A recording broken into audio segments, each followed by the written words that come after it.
Жительница Ноокатского района Матлюба Матхалипова – мама 3 детей. Она получала социальное пособие по 810 сомов на каждого ребенка. В 2022 году, узнав о том, что можно принять участие в проекте «Социальный контракт» и получить от государства 100 тысяч сомов на развитие малого бизнеса, наша героиня решила действовать. Мне сказали, что можно поучаствовать в таком проекте и получить от государства деньги для запуска малого бизнеса. И я, обдумав все, решила купить швейную машинку и шить на заказ. Матлюба начала шить одежду для приданного невесток. Со временем заказов стало так много, что она наняла еще 10 девушек. Тем самым создала рабочие места в своем селе. Матлюба рада, что обеспечивает не только свою семью, но и помогает другим.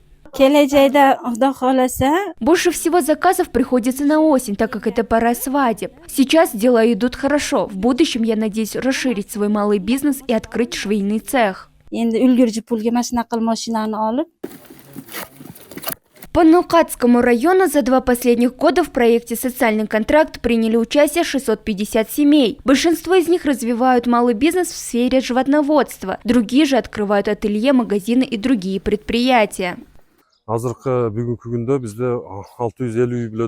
Социальный контракт действительно хорошая возможность для малоимущих семей. Благодаря данному проекту семьи не только зарабатывают на свои нужды, но и развиваются. В этом году Ноокатский район получил квоту на 1768 граждан.